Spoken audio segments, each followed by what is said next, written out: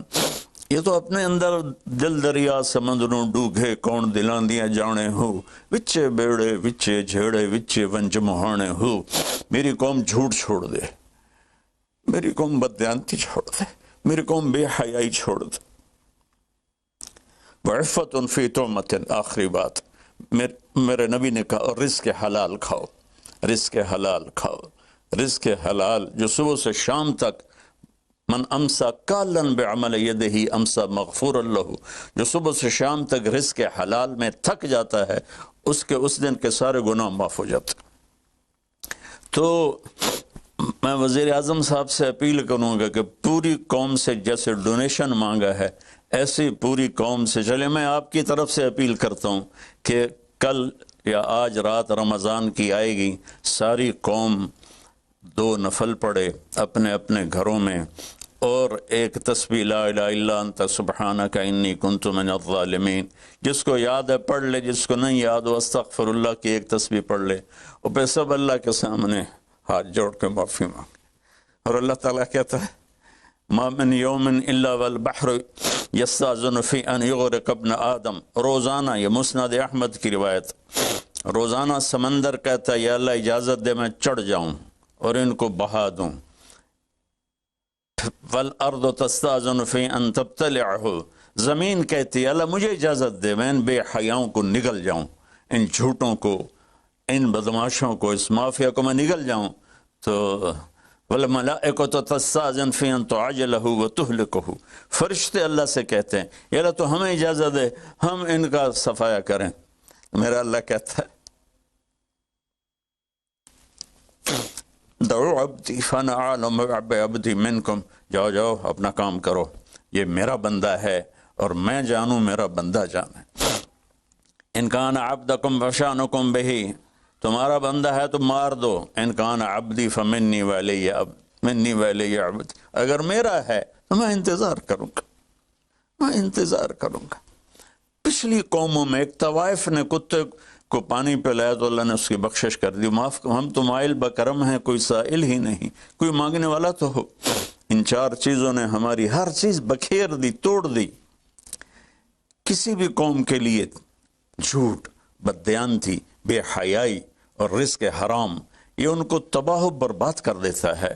اور کوئی قوم سچائی، دیانتداری، پاک دامنی اور رزق حلال پر ہوگی تو اللہ کا سایہ ان پر چھا جائے گا، اور دنیا کی کوئی طاقت ان کی طرف آنکھ اٹھا کر نہیں دیکھ سکتی۔ ہم تو اجڑے چمن کے مالی ہیں، عمران خان کو اجڑا چمن ملا ہے، کہاں تک آباد کر سکے گا، اللہ اس کی مدد کرے۔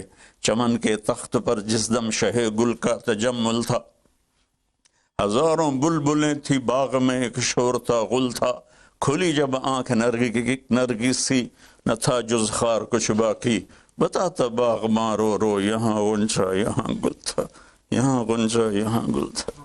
ابھی عمران صاحب نے یرموک کی اور قادسیہ کی بات کی، کتنے تھے؟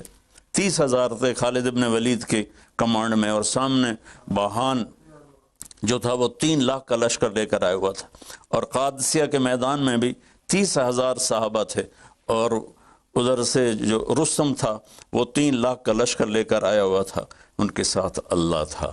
ہم اللہ کو ساتھ لیں، سارے اسباب اختیار کریں۔ مالداروں سے کہتا ہوں، میں نے اپنا کلپ الگ ریکارڈ کرایا کہ اس سال ساری زکوٰۃ ان غریبوں میں تقسیم کریں۔ آپ تک تو ہر آدمی نہیں پہنچ سکے گا، اپنے اپنے علاقے میں جو مالدار لوگ ہیں وہ اپنی زکوٰۃ غریبوں میں ان میں تقسیم کریں، ان کے گھر جا کر دیں۔ کسی ایک کی دعا لگ گئی نا تو 7 نسلیں ہماری آباد ہو جائیں گی۔